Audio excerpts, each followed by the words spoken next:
Money, money, money. Money, money, money. We got that fly, you that money. We talk about that money. We all about that money. Money, money, money. Money, money, money. We got that fly, Nubian money. We talk about that money. We all about that money.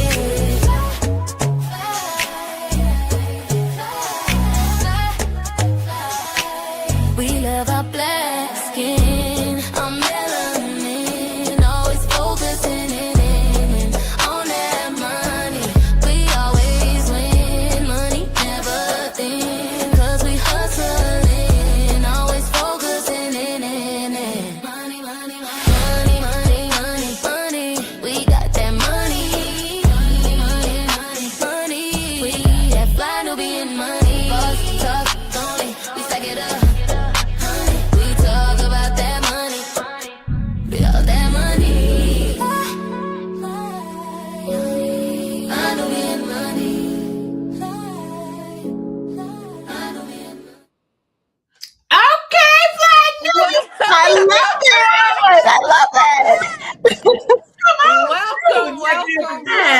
Welcome to Fly Nubian Money, where we help you master your mindset and maximize your money. I am Sierra Williams. I'm also known as Miss Black Hollywood and Karma J. It just all depends on the day.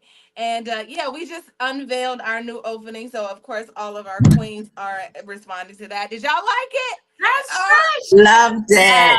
Nice. That's good. I like Beautiful, yes. Yay. All right. So today we are talking about something that I thought was really, really, really interesting.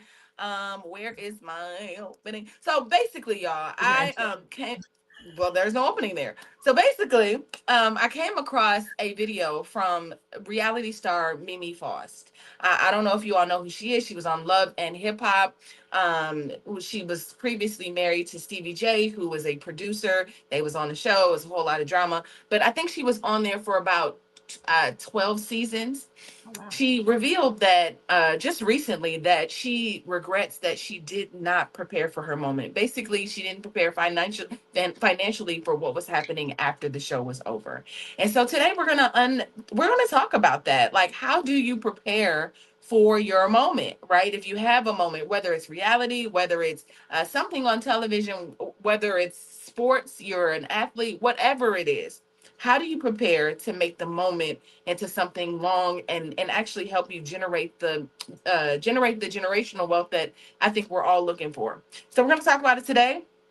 I can't have this conversation by myself, so I've gotten the best queens in the world to have this conversation with. I am here with Dr. Lene Javette, who is our brilliant strategist today. Are you a brilliant strategist today? Every day, boo. Every day. Okay. Every day. All right. Dr. Angeline Dean, who is a melanated neurons communiverse CEO. Did I do it right today? You got it. That's good. Yes. And then, of course, last but certainly not least, is Noma Lenga, who is a marriage, motherhood and money making. I'm sorry, y'all. My tongue in that order. Thank you. In that order. I had to say it a million times, but let's have this conversation. Good morning, queens. Good morning, everybody. Good morning. Welcome to Fly Nubian Money. So today we are talking about it. I just want to start with our first round robin and just ask you, what are your thoughts on, people having their moment? Have you ever been in a situation? We'll make it personal right out the gate. Have you had a moment where you've made a whole bunch of money and felt like maybe you didn't prepare as well for it? Or have you had a moment where you've been like, dang, I'm coming into this thing, I'm gonna have a lot of money, and blown it, or maybe regret that? I'll start with you, Noma Lenga. Have you had a situation like that happen to you? No, ma'am. I know. I already knew it. I was like, no. That.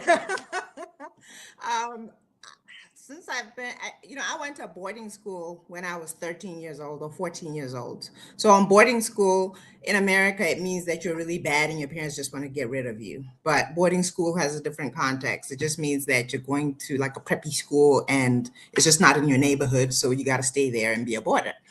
That was great because it taught me from a very young age to manage money because you had to be on your own for about 3 months away from your parents, and they give you the, the pile, and then you're on your own from there. So I will say I'm a little bit different. So no, I've never just gotten a bunch of money and blown it.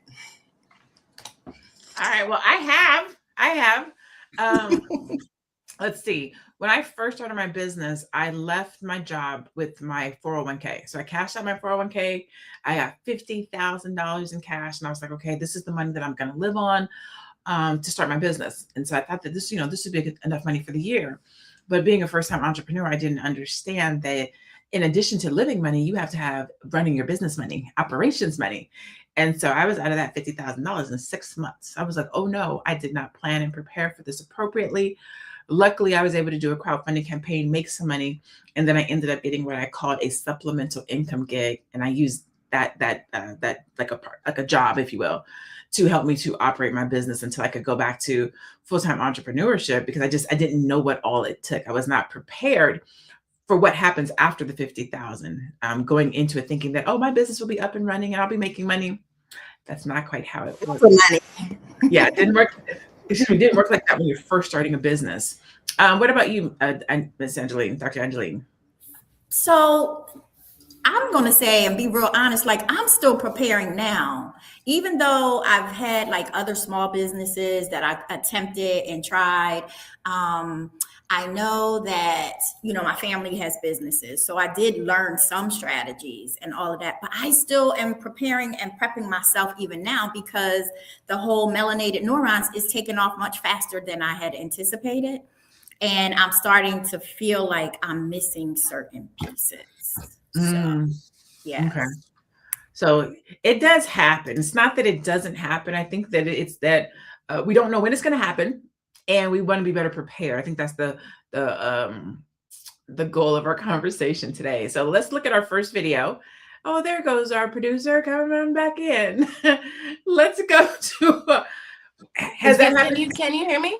Yes, much better too. Okay, perfect. So listen, guys, I don't know. My phone overheats when we get on or something with the lights. I don't know. But if it does, I'll go out and I'll just be out in the comments with y'all. But here let me just say that if I've ever been, I have worked on projects and received lots of money at once. And I'll say, I feel like because of the way we work in Hollywood sometimes, before I really start working in my business, I was still like producing shows. So I would work on, let's say, Big Brother for like 3 months, right? 3 or 4 months, I think. And we would make maybe like, I don't know, you make $30,000 just working the season. And then afterwards, you wouldn't work on a show until the next show. And that's kind of just the way the gig economy works here in LA, where you work on something, you may work on a television show as an actress. Same thing. You work, you get paid $150,000, whatever it is. And then after that, you are forced to live off that forever. And I think that's the conversation. Before we watch this video, I think, hearing Mimi talk about it, a lot of people are like, well, immediately when you think someone's on television, they have money. And, there's just huge misconception around that, where you believe that just because they have the visibility that they're actually make that money is aligning with the visibility. But there's a lot of broke people on television. Let me tell you that. To tell you that. Actually, there's more broke people on TV than like they have the visibility, but they haven't quite learned how to pair that with the strategy. Like, how do you use the moment? So let's watch the first video and let's see exactly what Mimi said, just so you guys can have some context to what she said, because now she's been, I don't know if y'all remember, she's gone through 12, 13 seasons and feeling like, okay. And for everybody and anybody that wants to do reality TV, what you should do while you're on the show, make sure you set yourself up for after the show, because when it's over, it's over immediately. There's no residual income. There is nothing coming your way. There's nobody knocking on your door. It's the fuck over.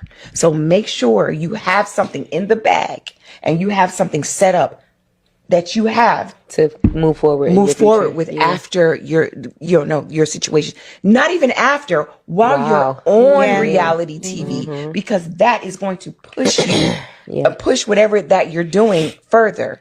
So that was my biggest mistake. When I was on there, I was so engulfed In the current. that I didn't set up myself for the after. Yeah, yeah. I see this as a mistake that lots of people make. You know, she said something about reality TV. I don't believe that.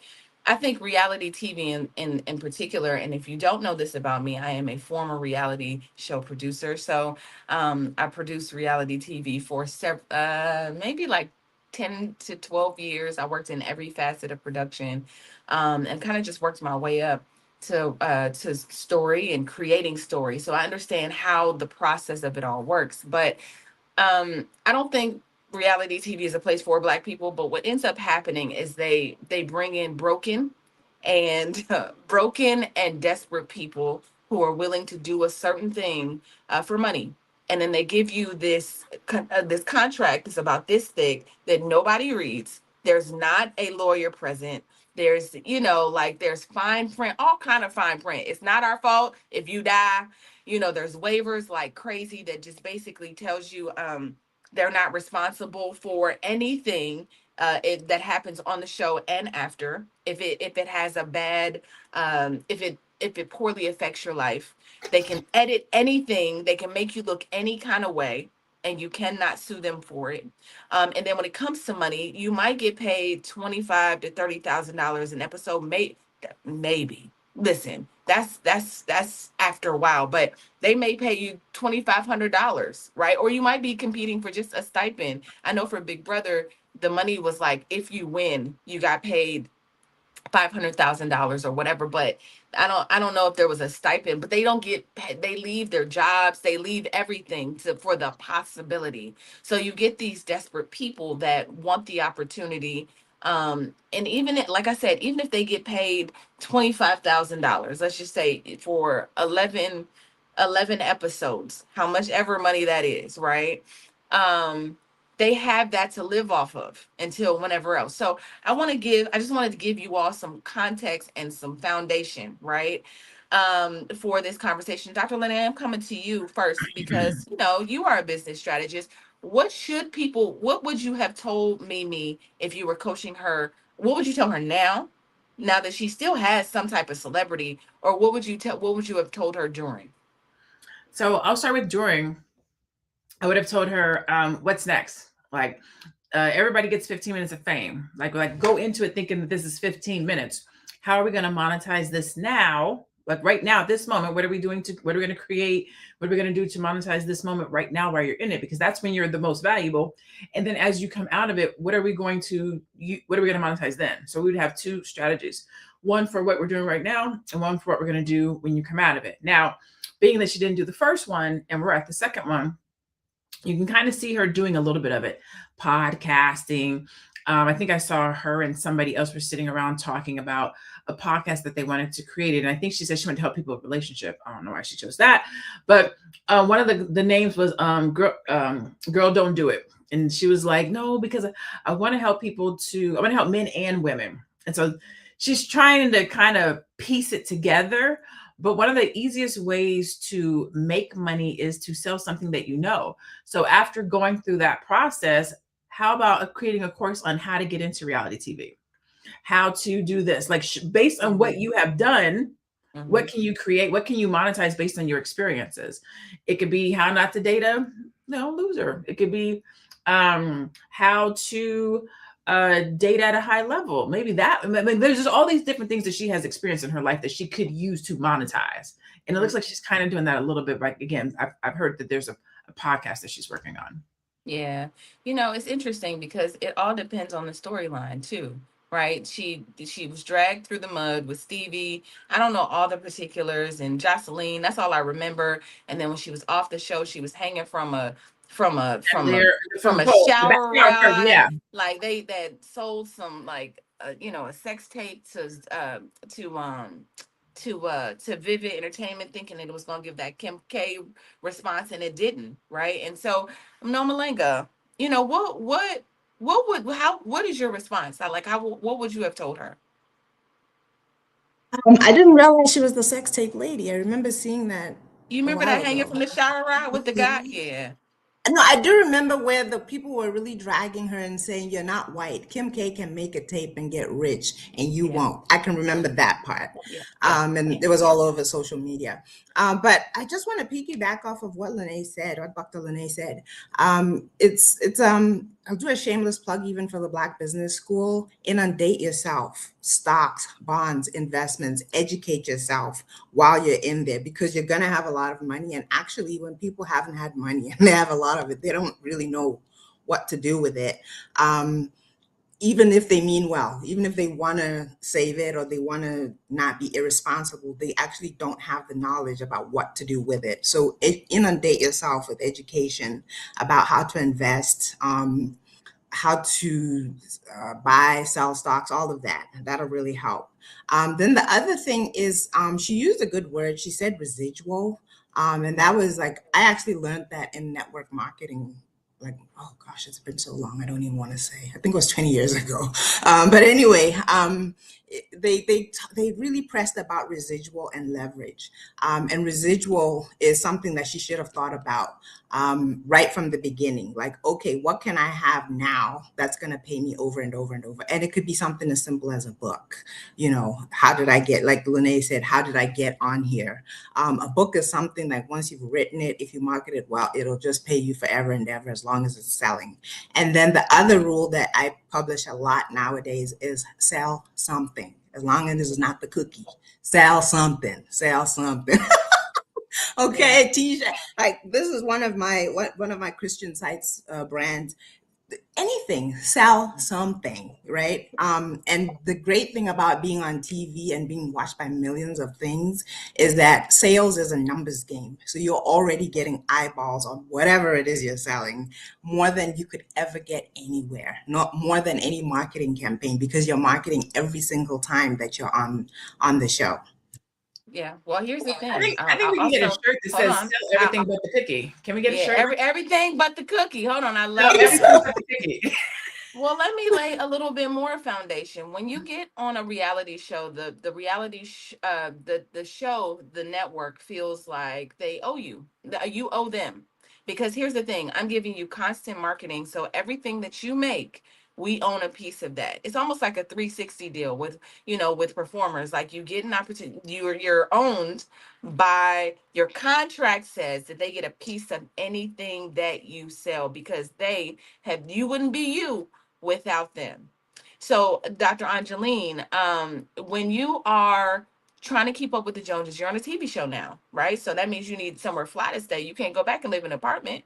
You have to have a nice car. You have to, live a certain, you got to have your hair done. You have to have makeup. You have to do appearances, right? But you don't get paid you do get paid for those things. But let's say you're just making $250,000 for the season. Now that seems like a lot of money, but you got to use that money to like carry you over into the next season. That's if you get picked up.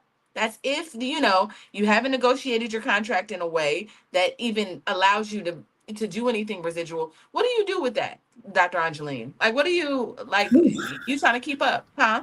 I said, woo. So you're right. So what I hear all of you saying is there's that pressure to look successful, right? Mm-hmm. And then I'm learning just listening to all of you, right? So I'm thinking as I'm listening to you, income is irregular in these spaces. So you have to remember that as well, right? So what I'm hearing is learn the money, learn the business of the money, learn the business of how you protect the money, learn the business of how you multiply the money, especially with that passive income where you can go to sleep and your bank account is still going cha-ching, cha-ching, that type of thing. And then I also think too, in this situation, detach your identity from the moment, right? So right now, all of this is happening in the moment, but what are you doing to plan for your next? Same thing that everybody else is saying. I think sometimes too, you got to be careful that you don't get caught up in that moment and caught up again in trying to look successful. And you got to learn how to manage the bag. That's pretty much what I'm hearing. Yes. Yeah. Dr. Lene, I mean, I want to ask you that question, because here, now that you've heard about contracts, keeping up with the Joneses, you might not even make, you might make 200,000, maybe 150. I'm being very generous when I'm saying $250,000 for the season. Understand it could be $100,000, and then you're locked in to that forever. Like they literally own your likeness forever around this thing. So you can't really use it the way that you should use it. What do you do with that? I mean, there's other things you can do, right? You can collaborate, right? So you can go and work with somebody else, would be my assumption. It's not yours. But I think the bigger issue is the 360 deal, right? Signing deals where somebody owns a percentage of what you do. Because it's not bad to only make 100,000 with you. I think we're watching it right now with the Breakfast Club and their Netflix deal, right? You have this huge audience. You get to get in front of people every day. You get to do your social media, your YouTube. People are liking you. They're seeing you on a regular basis. You do this Netflix deal, and it's mum's the word, right? You can't be on social media. You can't do this. You can't do that. Well, how am I going to make money, right? One thing is a vehicle. The Breakfast Club is a vehicle that allows me to be seen in order for my popularity to go up so that I can make money over here. If you take away that ability, then it doesn't become a great deal anymore. So getting online or doing shows, if you will, on TV at 100,000, you got to kind of weigh the pros and the cons. I don't mind doing this. I don't mind showing up, but I still have to be able to make money other kind of ways. So I would have, writing a book. That's not using your likeness per se, right? Maybe you can't go and do other TV shows and things like that, but there's other ways to monetize. You can write a book. You can do different types of appearances, different things that don't compete with the thing that you signed your name to. You didn't ask for this, but it's Taraji P. Henson had this issue not too long ago with Empire. And when she left Empire, she fired like most of her staff because they did not prepare for what was going to happen after Empire. And when Empire was done, she didn't have any deals. She wasn't getting hired. She didn't have any work. And she kind of went into a lull. And so a lot of folks, celebrities and otherwise, prepare for what's happening right now and enjoy that moment, but aren't thinking what's going to happen after this. Yeah. No, Malika, what if I know for Mimi in particular, she was typecast, right? She was her personality, because everybody, you cannot make a show without having a personality on there. Everything is contrived, y'all. If we have a show now, I'm gonna make like No Malanga, the bossy businesswoman, right? That has like no nonsense, right? I might make Dr. Lene the cool, the business chick that's cool. Like there's a personality, there's a framework, an archetype for each character on the show. And if you are the villain, No Malanga, I mean, what do you do with that when it affects your ability to make money? Yeah, I will answer that question, but I'm gonna double back on what you just said. I was I was Mrs. Botswana 2011 and 12, and I entered 2 international beauty pageants. Then when I got off of the reign, or whatever it's called, the guy who was running one of the pageants was like, "Do you mind if I put your name in for a reality show?" And I said, "Yeah, sure, why not? I could be famous." I was much younger then too. And then they actually did call, a casting person did call. And they had this whole list of questions and questions and questions. They had already decided who I was, because I think I was the only Black person they were calling.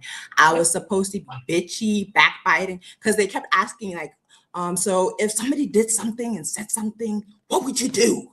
And I could just see where they were pulling me towards. And I was just like, no, Viola, oh no. I was just horrified at the whole thing. And by the end of the interview, I knew they were not going to pick me, because I was just not giving the right answers for them to be able to say, oh yeah, she's going to fit into this. So in that instance, I actually protected my image. And I also knew that it would require me moving, and we were not ready to move. I had small children and all that. So it just wasn't the opportunity for me. And then I watched the show go on air afterwards. It was called something like Game of Crowns or something. And I saw 1 or 2 episodes about beauty queens, and it turned into exactly what I thought it would. They were bitchy and backbiting and fulfilling the stereotype. Yeah. So I am very sensitive about your identity, or whatever they frame you as, but I also see it as something that you can capitalize on. Like, I thought it was funny, you described me a certain way, and people who meet me in person are just like, oh my God, you're not like how you are on social media. Not at all. Not at Yeah. Oh my all. God, you're so sweet. You're so Yep. soft. You're so yes. So there is a persona that you can kind of have, which I learned a long time ago. Like, if you're going to be in media, if you're going to write, you got to take on a certain position and stick to it, and that's how you'll be successful. So you can capitalize off that. Whatever they frame you as, you can capitalize off of it and make product based on whatever it is they decide you are, as long as you're grounded enough to know who you actually are, and that this is a persona and this is a money-making thing. You know what? That makes me think of Omarosa. So Omarosa was on Big Brother, and Omarosa is one of my favorite people. Not like it's like See? I just like her spirit. I like who she is. I think she's smart. I like she's funny. She's kind of fun. Like the way I look at you all, right? Like I would hang Mhm. with you. But on television, you get that TV Omarosa. I wouldn't hang with her, right? So you're absolutely right. You can do with it what, and then understanding how to like jump from one thing to another. Like when she walked out of the when she it was my last season of Big Brother. She walked out of the White House and walked into the Big Brother house, and because she just like that how her brain works. And so I just thought I thought that was badass, right? But a lot of people don't know how to do that, and no, and don't know how to frame. But let's watch this next video. I was thinking, I did want to say this to you, no Malinga. So when it was 20 years ago, because it was '06, and I just got into LA, and wanted and within the first 6 months, like I think MTV called and was like, hey, we're casting this fun new show. I think it was MTV. It might have been VH1, whatever. VH1 was like, we're casting this new show where there's somebody looking for love and da da da da da. And in my mind, I was like, dang, I wonder is it Diddy, y'all, because I used to like Diddy before I knew Diddy was like a creep. But I used to Mhm. love, love, love. I was like, oh, I wonder is it Diddy, like, or somebody like that, because they was like, oh, he's a huge star. Oh, and the only thing, he works in the hip hop space, and I was like, is it Jay-Z or Diddy or one of them, right? Not Jay-Z because he had Beyonce, but I found out later that it was Flavor Flav. It was so they called me for Flavor Flav, and that first season, so funny. Shout out to New York, who it was one of my homegirls, but um, it's so interesting. And then after that, I think they called me for Ray J too, y'all. Anyway, let's go to this next. I was like, yeah, not for me. Um, let's go to this next video. Yeah, I couldn't get caught up in that type of world. To 'Cause once you pay, get but in you it, it's stayed hard to get about out. 5, 6, 7, 8, 9, 10, 11, 12 seasons. The math is not mathing. So Mimi from Love and Hip Hop Atlanta said that she felt it was unfair and she was making way less money than Jocelyn. Okay. And she felt like she was just basically a pawn in the situation. And listen, as somebody who actually is on reality TV, let me tell y'all something the internet don't understand. When we first get on these damn shows, most of us ain't thinking about contracts, okay? We was thinking about opportunity.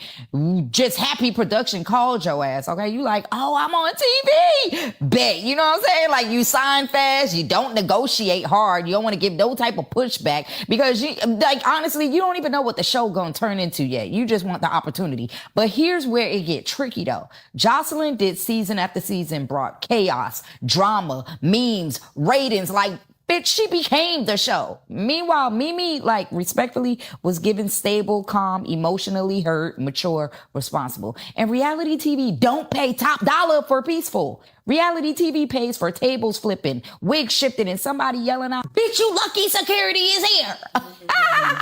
But here's my real question, though. Like, if you felt underpaid, if you felt used, if you felt like a pawn, why you filmed season 2, 3, Cause she 4, ain't had no money. 5, 6, 7, 8, 9? That say she was on 12 seasons or some 9 or 12. Because baby, after season 1, like, you already know what you signed. Yes, the networks do come with contracts that be stiff as. Yes, they control a lot. But if you an asset and you got a lawyer, trust me, them deals can be renegotiated. And this the part most reality stars mess up. The real money, it ain't about the episode check. The real money is what you build from the platform. Reality TV ain't about fairness. It's about who brings the moment. And the one bringing the moment is the one bringing in the money. Period. Okay, so I can tell she's a reality girly because there's a certain personality that comes along with you get in to the spot and that's what you give them and they be like, oh, she's gonna be great, and they give you these manufactured situations and whatever. So this is what she just said is the reason why I don't think reality TV is for Black women. When Mona Scott or Jim Jones and Chrissy or Yandy, I know that there's a conversation about who started Love and Hip Hop. It was supposed to literally be about loving someone in hip hop. Like it was about the love story of loving another person in hip hop. It was supposed to be wholesome. This is what our lives look like. It wasn't supposed to be flipping tables and beating people up and people sleeping with you. But like many things, that's what we gravitate towards. That's what we've been gravitating toward. The drama. It's supposed to feel like television, like a soap opera. So, Dr. Lene, what is your thoughts about that? Like you get into these situations and you have to bring the moment. And so we've seen this with Zeus. Like I sat and watched Baddies when I was getting my hair done, and I was like, I can't believe I almost worked for this network. When Lemmy first started the network, I was like, work for Zeus. And I think they started with better content and then and then baddies took off. Right. So it's like, first of all, what do Black people want to see? Because they sat and watched baddies all day. But I felt like it was just so low vibrational. And so I just think I'm getting too old for that. But everybody just fought and argued. That's the moment. That's the drama. So, Dr. Lene, what are your response? What is your response to just that? Like bringing the moment. The moment brings the money. So you have to become like a villain that wants to fight and beat people up. I think that's only reality TV. If we're just talking about bringing the moment and the moment brings the money, it depends on who your target market is and who your audience is, because that determines the moment. I don't watch reality TV. I don't know anything that's going on in reality TV. I don't know nobody's names.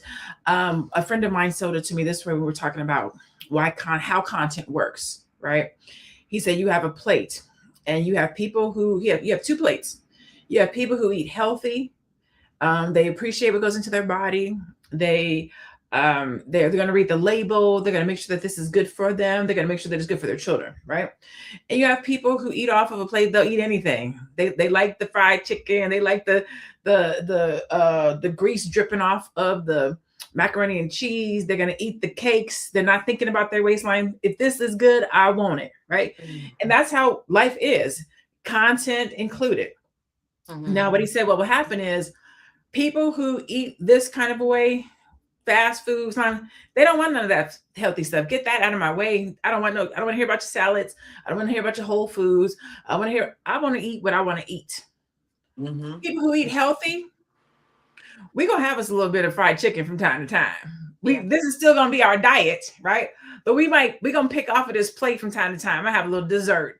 I'm going to have a little, but our main portion is going to be eating good and healthy and fulfilling ourselves. And so when you think about it that way, you can create a moment that aligns with a healthy plate that dibbles and dabbles with some fried chicken, that dibbles and dabbles over here. But if you create a lifestyle based on this type of this type of content, fighting, cussing, yelling at, talking too crazy, your life will ultimately start to say that these things are okay, and you'll start to allow those things into your space. And before you know it, you start living your life the way you see on TV. And that's no good and healthy for anybody. So I would say create moments based on how you actually want to live your life, who you actually want to attract to you, how you actually want to do business, how you actually want to make money, how you actually want to live. Because if you don't, then you'll end up in a case where, to your point, if you create yourself as the villain and all the things that come to you are villain roles, but that's not really who you are or who you want to be or how you want to live, now you are having to straddle the fence on who you really are and what you got to do to make money. And that's never a good place to be in. Yeah, I love that. Noma, do you want to add anything to this? What were your thoughts on the video itself and the things that she said? What stuck out to you most? Uh-oh, I can't hear you. Sorry. Yeah, it sounded like she was kind of being a bit judgmental. Like, listen, we all got this opportunity. You didn't use yours. We used ours. When she was going through one, two, three, four, five, six, seven, however many seasons. Even though the way she framed it was a bit mean and bitchy, she is telling the truth. I always say, life, marriage, whatever business, it is what you make it. She had the opportunity, and it sounds like she didn't use it the way other people used it. And I do like what Lene said, in that you don't want to use it in a way that you're going to get stuck spiraling down a disgusting path. But again, I can use myself as an example and say that you can have who you are and be very, very faithful to who you are. But there are parts of you that are extreme, and people like extremeness and drama and things. And if you can go to those points and it still keeps you authentic, that's fine. Because I realize that, I've been doing social commentary since it's been 16 years now. I've said a lot of inflammatory things, but I can still stand by them because they were based on my convictions. They were based on who I am and what I really believe. But I was expressing the extreme end of it. And that got reactions, that got people talking and whatever it is. So you don't really have to give up who you are and give up your authenticity, but you do kind of acquire the skill as you go along to see, okay, I think this, and I think most people don't think this. So if I say this, I'm going to get a reaction for this. So that's part of media, and being able to play the game. So, Dr. Angeline, do you think that fame is a liability or an asset? Is it good for you, or is it something that, what do you think? I think fame is what you make it, right? So it can be a liability at times, but even with the last question, it goes back to what I thought about before. How do you separate your identity and the moment? How do you know when is the moment? Like the lady in the video said, you went 12 episodes. So if you were their branding at maybe episode 5 going into 6, do we need to renegotiate our contract? Do I need to be looking at other brand deals so I can make my way up out of here, other appearances, with some other side gigs? I love the analogy that Dr. Lene gave. So what do I need to do in this moment? And then, as we just heard too, right? Like, I still got to be me. I still got to be authentic. Is it time for me to get out now before it becomes a liability? Right now, it's an asset. It could be working for me. So while it's working, let's work it. Let's work it. Let's work it. And let's work on a plan to get us up out of here before it becomes a liability. Yeah, yeah. Let me work it. But Keeping it reversed it. So I think what Norma said, and what old girl said was, Mimi was a first. Like she's one of the dinosaurs. So you also have to take that into consideration. Yes. That those early 360 deals, these chicks today aren't getting those same kind of deals because the shows are worth more. They're getting more views. They found something they can monetize, and they keep pressing the button over and over and over again. So it's easy to say she should have did this and the other, but she was one of the first. Nobody knew what was going to happen with those types of shows back then. She wasn't making a lot of money. And by the time that they did, you have a Jocelyn coming in or different shows popping up, and it's balancing out. So and you had to decide who you wanted to be. At that point, your man left you for this other woman. What's your storyline going to be? I think she got a girlfriend for a little while. I mean, like, you just got to decide what you're willing to sell in order to get paid. But again, she was one of the first. So you kind of have to take that into consideration too.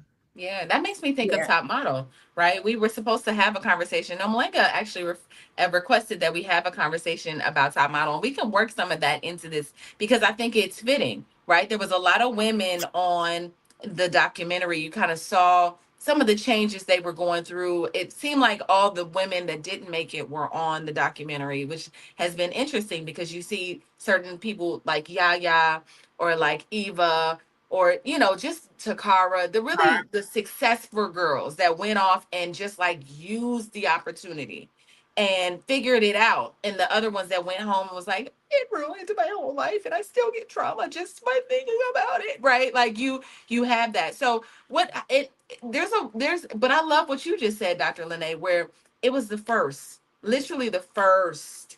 So funny, real quick, random. But I worked for Top Model for a little bit. And I remember I went to one of the producers and was like, "Hey, so I auditioned in New Orleans. Do y'all have my tape up in here?" And he was like, "Yeah, it should be in the vault." I was like, "Aw, you know." I didn't work at Top Model for very long. The commute was just it had me smoking cigarettes in the car, but it was just too much. It was too much, so I couldn't do it. Um, but yeah, I'm just thinking about like that whole idea. So let's talk about social media for a second. Like people being able to literally change the trajectory. Like social media has become television. So now it's a difference. So can those old stars or old celebrities like figure out a way, reality TV celebrities or celebrity in general? Say you had a little fame back in the day. Um, no Malanga, can they dust it off and reinvent themselves in a way?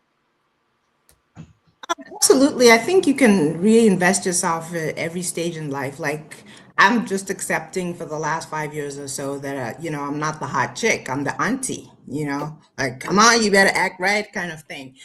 So you're still, again, like I said, you can still stay authentic, but do something according to the stage in life that you're in. No matter what happens, they had that experience. They've had an experience that some of us will never have, and that's valuable because they have insights, they have information, they have that, they say hindsight is 2020. They have information, and they've had access that we haven't had, and that to some people is valuable, especially if it's people who are trying to get into that world.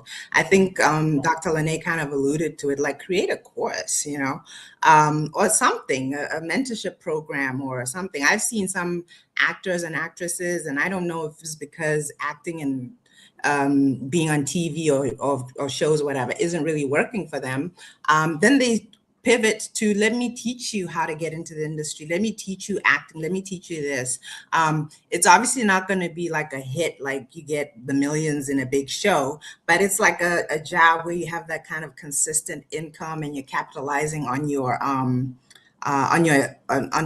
information that you have. And the great thing about it is you can't be young in doing that. You got to be a little more advanced in age. You got to be in the game for a little while before you can turn around and say, hey, this is how you do it.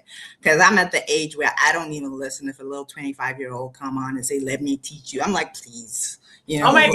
Wait, Noma, I saw a post of yours. You did a weight loss post and I was reading it and you said, if you are under 40, I'll block you if you're under 40. I was like, stay playing no games. You is young and single. Don't talk to me. Young, single, or no kids. Talking about our struggles as women in our 40s. I don't want no 25-year-old saying, well, if you would eat less, you wouldn't be fat. It's like, shut up. No, that's not true. I don't want any children trying to tell me, with their little 5 minutes of experience, what I've gone through in the last 40 plus years.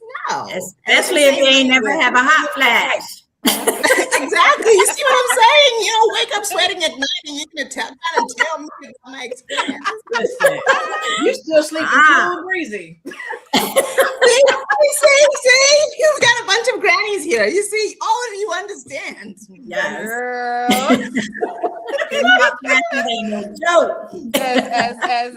As Dr. Lene, we seasoned aunties, even though I'm not a seasoned auntie. I don't play with that. But Dr. Lene, you want to add something to social media? Because I think social media now is a game changer. Really, social media is a game changer for everybody. I saw Anonymous said in the comments that social media is different. And I wonder, how is social media different? Anonymous, tell us that. But Dr. Lene, do you want to weigh? Is social media different? Social media is different. You know what? He said something else up top I was going to talk about. He said, I love New York, reality TV.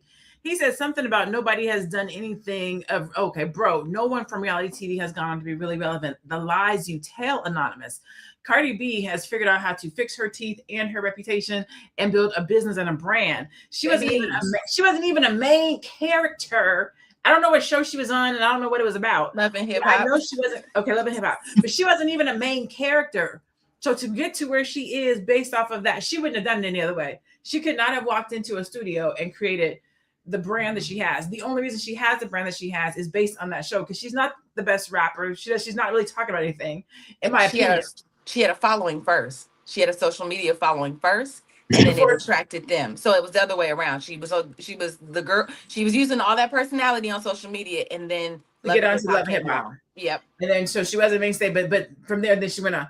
Okay, so all that to say, yes, you can build something off of social media. Yes, social media is a powerhouse. Social media is almost more powerful than TV because they're literally plucking people off of social media and putting them into TV. They're finding people on social media. People are creating their own business and brands. Like Shannon Sharp, of course, he wanted that $100 million from the network, but he is not. He ain't crying. He fine because he has his own brand. You can create your own show. Look at Joy Reid. Like, folks, it used to be, Masters, I got to keep this job. Don't fire me, please. I need this. Now it's deuces. I'll go over here and start my own thing. And they still do the same thing. Is it the same numbers? Maybe not, but you have creative control. You don't got to tap dance. You can come and go as you want to. You can say what you want to say. I saw her on, I think it's Africa 54 with Godfrey and this other dude cussing. I was like, okay, Joy, let him know. Tell him. Like, it was a really good interview. And it's like you get to be yourself once you leave corporate behind, once you don't have to tap dance. And so social media is powerful. People get to get out here and be themselves, do what they want, work for yourself, your own hours. It's just a beautiful thing. So yes, social media is very powerful.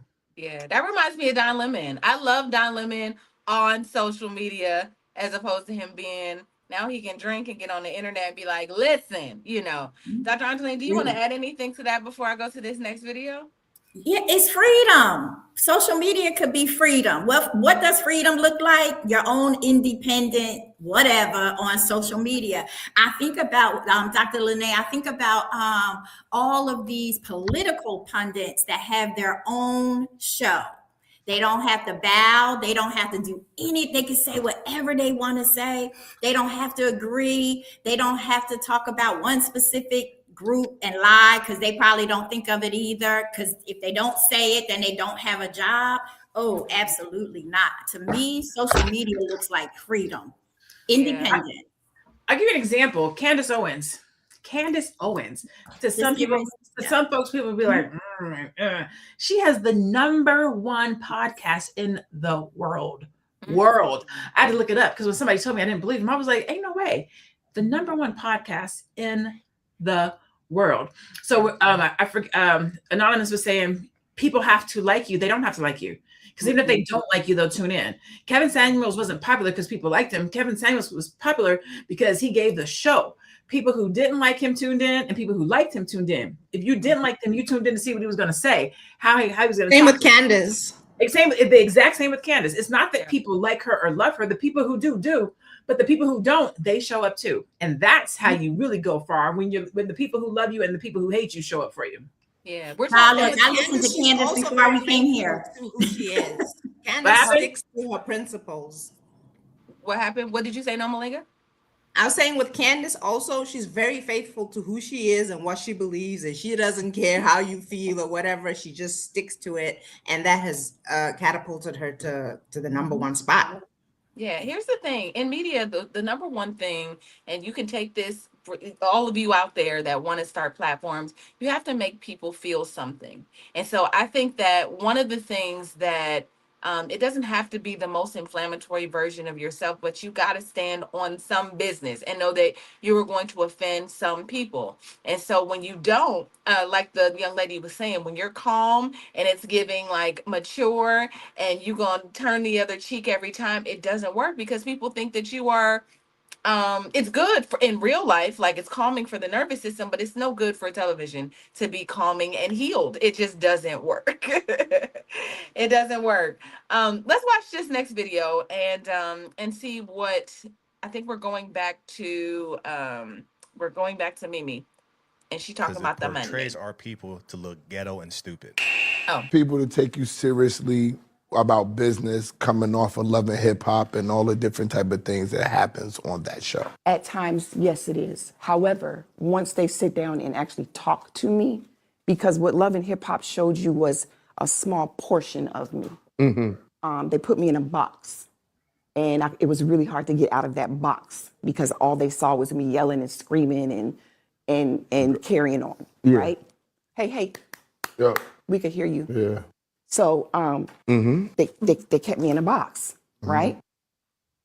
Now, when it comes up, I'm like, that was a fraction of my life. I'm talking about a small fraction. You guys were looking at a 2-hour taping edited down to a 5-minute clip of what they wanted you to see. So why? So if it was like that, how come all y'all kept going back up there? Was it the money? I was What signed to 9 years out the gate. Oh, whoa. 9 years out the gate, which is almost unheard of. Stevie, Jocelyn, and I, all three of us, they signed us to a 9-year season cycle out the rip. So I don't know about anybody else, but I was tied in from. but day at one. first y'all was thinking that was a good idea, right? We gonna get checks for 9 years. No, I didn't know at first. I had no idea until my 3rd season that I had 6 more seasons. Wow. I had no clue. Didn't read the So you see contract. here, this is Mimi Faust from Love and Hip Hop, and she's showing you guys and telling you guys that these shows ain't good for them or good for you, right? She's saying it painted her out to be a way that she's not, right? 5-minute clip of all this filming made her look like she was a crazy person for 9 years. That's how long her contract was. So now this is what happens now. So you can't get no reputable deals. The people you want to be around gonna look you up and say she's ghetto. I don't know why you guys watch Love and Hip Hop, Real Housewives, because it portrays our people to look ghetto and stupid.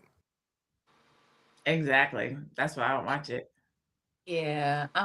It's interesting because I remember when this is how I met Dr. Boyce, but when I first started the Real Network, I started it because I saw Deborah Lee.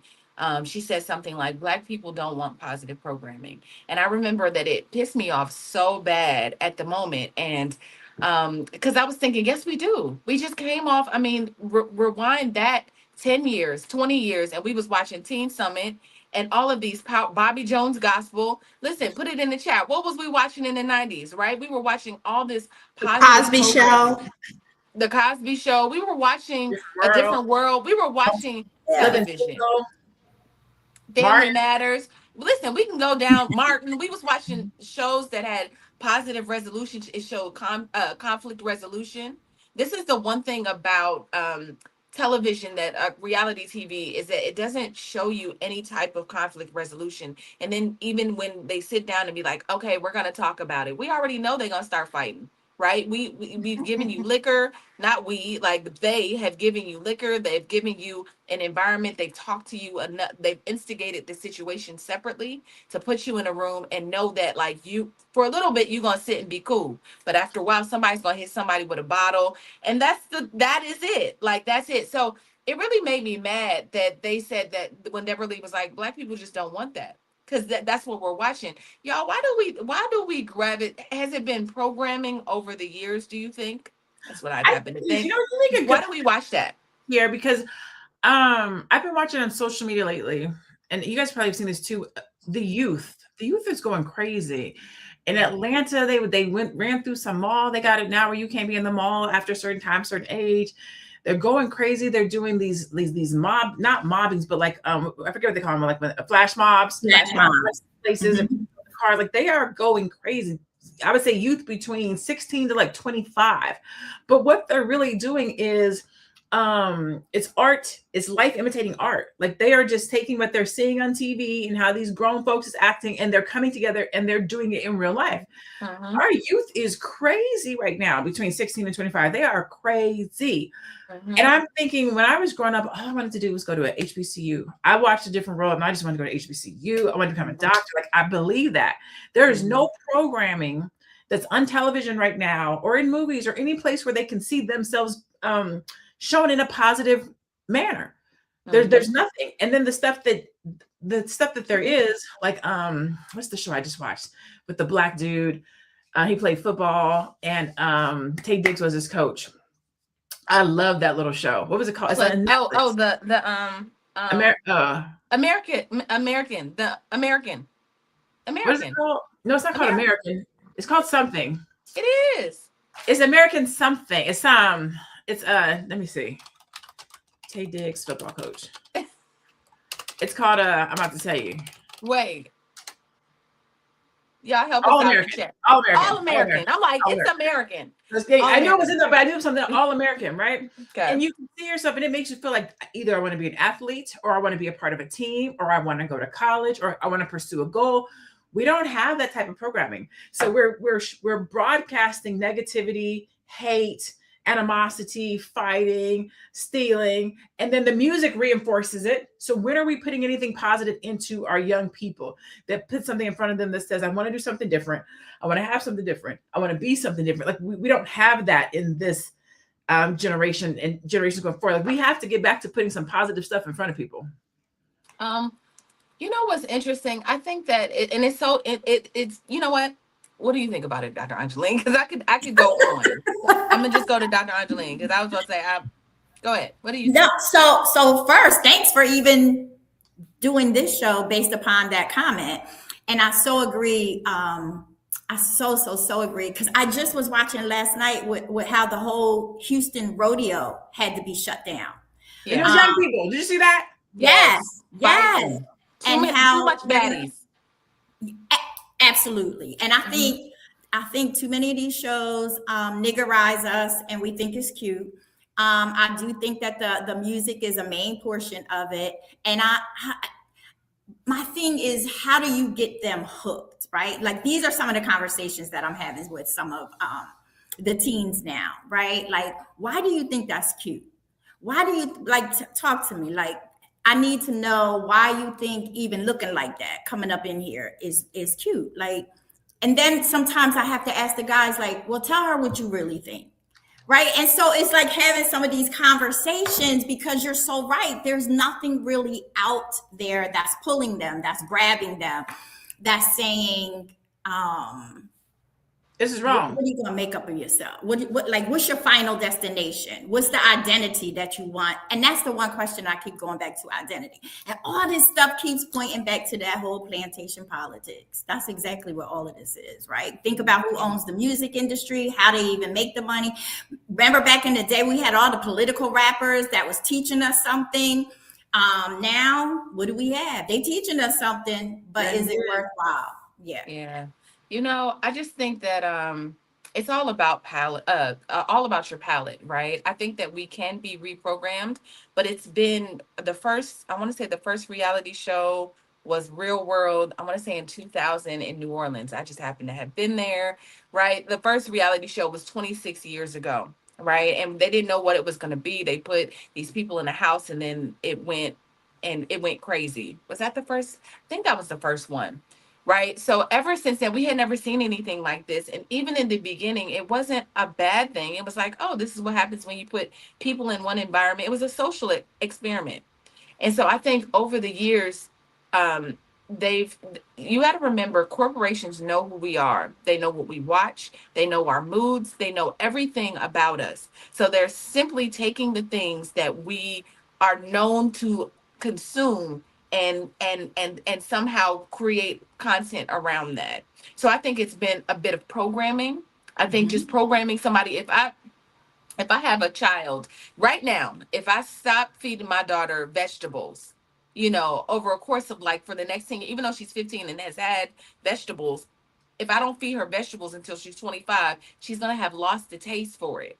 Right. So, like, what she's going to eat meat, she's going to eat whatever it is, but it's not going to be good for her. So I just think that we just have to be mindful of the things that we watch. I even listen to people and they're like, Love and Hip Hop is my guilty pleasure. I'm like, why is that your guilty pleasure? Why are you because noticing? Most of the time they put in good stuff. That's like they like, I do. Listen, the Waffle House is my guilty pleasure. I don't know if those dishes are clean or nothing, but there is something about that waffle and those eggs and the way that they put it together with those onions that I'm willing to take a chance. I'm willing to go in there and take a chance. Now, I'm not going to drink out of the glass, but I am willing to take a chance on the dude back there smoking his cigarette over my grits. It's going to be okay, right? It's my guilty pleasure. I don't do it often, but every now and then I'm going to dibble and dabble in it. It's the plates. I'm mostly going to be doing this, but every now and then, let me see what they're doing over here. Let me check this out. It's okay. So, Dr. Lene, there's some people that's only eating Waffle House, right? There's people that's only eating, and to us, that is exactly what reality TV represents. I left reality TV not only was I crying in the cubicle, y'all, no judgment, but I was working on RuPaul's Drag Race, and I remember just thinking like, just over the years I've worked on so many shows, and I remember just thinking like, what am I doing here? Not only am I just a creative, like I should not be here in the office, but like what am I contributing to? Like what kind of narrative am I helping create for the Black community? Like what is it? How is this aligned with me? Like how is it?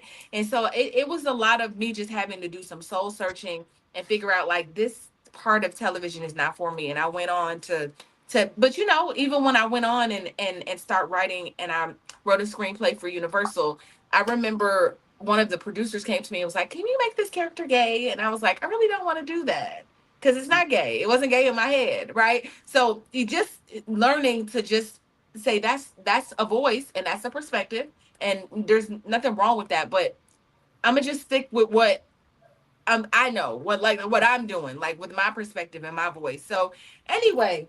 But think about that, right? Think about that from even the plantation perspective. This is the crap that they did to us right there, right? They put all of this kind of stuff, dehumanized us. They made us look like, they did the blackface. They did, then you were supposed to laugh at it. Black people, think about the whole Willie Lynch stuff, right? And then how we began to, so you're right, it's that programming. And now that we have been programmed and socially conditioned, we're willing to pay for it. We're willing to pay them to make them money and pay for it. And a lot of these young people, I look, my little niece, sometimes I just like want to snatch her up. Like, are you really serious? Like, and that's, you know what? And the first thing she'll say, well, I'm just trying to make that bag real quick. And I'm like, okay, but you got a kid now. So what, when your child sees you, what are they going to say? So that's the thing that I think that makes it hard for this generation is they see everybody else doing it. Because when you talk to a person that's between 16 and 25 and you're trying to explain to them and you're trying to show them and you're trying to guide them, they're looking at what everything else is going on, right? Like, I don't believe you. I don't think that that's right. Or they say, that's your generation. That's not our generation. We don't do that in this generation, because they're looking at what's comfortable, what's regular, what's normal. We're not putting anything good in front of them. We're not showcasing anything. Now, if you look at the others, they have love stories and movies and all the different genres and the highs, the lows, and the wealthy and the not wealthy. They have all the different genres. The music supports love and relationship. What we got? I think we have it. You got to go Oh, look for but we're it. not talking about the small pieces. I'm talking about the majority. I'm not saying we don't have it. I'm talking about the majority. Right. Not where you have to go dig and find. We do have it, but it's not what's leading. It's not the forefront. It's not the thing that you see on a regular basis. Right. You got to seek and find that stuff. Yeah. But here's the thing, Lene. If corporations know that we watch things that are low vibrational, they're thinking when it comes to making positive things that Black people ain't gonna like this. They're not gonna like a Black astronaut movie. We should make Get Rich or Die Trying or Power or whatever, because that's what they watch, right? So like I remember this conversation coming up when they made The Great Debaters, right? There's these movies, like people are not gonna even like that. We went and saw it I wouldn't seen The Great Debaters at the movies, but it's like at this moment, if a movie came out about Black debaters, would people go to the movies to see it? Right. So I think that it's like, what, would we? Would the young kids go see that? I wouldn't seen it. I think we've been programmed, unfortunately, and I think we also have the powers that be, and I'll just say these networks, these studios that are saying, listen, this is what Black people are listening to. Don't make a song that's political. Young people are listening to. It's not right, but it's not true.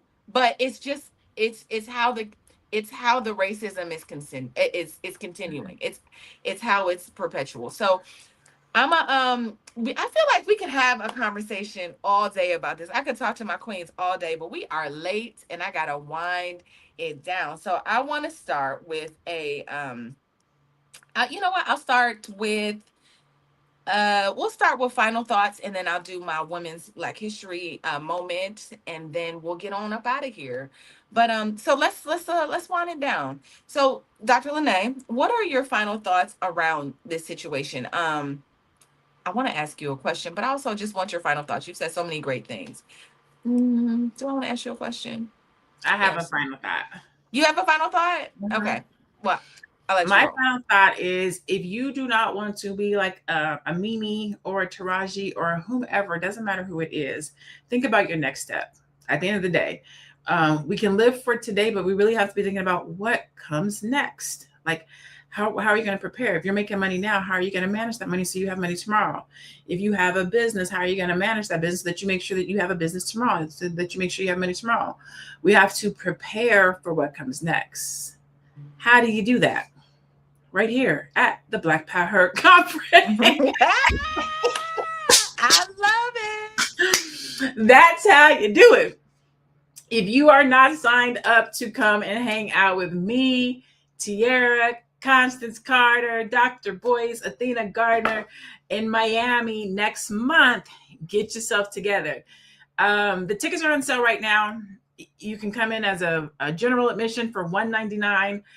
VIP is $349. If you use the code, I think it's your code is FNM100. So Fly Nubian Money 100 or FNM 100 will save you $100 on general admission. If you use FNM 150, it will save you $150 on VIP. We're going to be hanging out for 2 days, and we are going to be building out your CEO strategy. So we're going to be looking to build out your 5-year business plan. Ultimately, that's what I want to do with you. They're saying that Black wealth will be at zero in 2053. I don't believe that, but not only do I not believe that, we don't believe that, but not only do we not believe that, we're doing the work to make sure that it does not happen to you, right? And a lot of us are doing that through entrepreneurship. So we want to make sure that your businesses are strong, your business plan is strong, your business model is strong, you understand AI, you understand how your business makes money, you have revenue streams. That's not just one. Like, we're gonna do all the things. You know how to tell your story. Like, Your all story those, is strong. make sure your story is strong. And so join us in Miami next month. Use the code FNM100 for general and FNM150 for VIP. Woo! Make sure y'all come and see us. Listen, come on through. I would love to meet most of y'all. Like, most of y'all. Some of y'all I don't know, but for the most part, I want to meet you all and see you all at the Power Her conference. Again, I'm gonna keep that down there for a second. Power Her. Okay, Dr. Angeline, what are your final thoughts around this Woo. conversation, and where can people find you? So my final thoughts are I probably need to be at that Black Power Come on. convention conference. Because I did look at it. I'm trying, and I think I told you, Tierra, I got to look at the dates to see what's what, because you're right. And I started off saying this, right? My very first question. I still need to know how to do things. I did already hire a Black business coach. And I'm kind of done. So I do need a new one, but there are things that I don't know. So, and then I don't know what I don't know. So that's all a part of it as well. So it goes back to what you just said, sis. Plan, and plan for those things that you don't even know that you need to be planning for, but get into that space where you're with somebody who does know. Right, you're with somebody who has done this and is becoming where you want to be. Yeah. So I love it. I am Dr. Angeline Dean, CEO of Melanated Neurons Communiverse, one of the first identity affirming box subscription mini museums, really in the box, for ages 7 through 12. And yes, I am going to be sending you one soon, Tierra, before you say it. Yes. Definitely send it. Or just let's do an unboxing. Well, we can do an unboxing on the show, maybe. I don't know. Okay. Let's figure it out. Just so so we can see what's in the box. What's in the box. Make sure you go to intersystems.rocks, right, Dr. Angeline? Mm-hmm. Yes. Mm-hmm. Intersystems.rocks. Okay. All right, y'all. Let me do some things before I say my final thoughts. I just want to hit you with a few stats, right?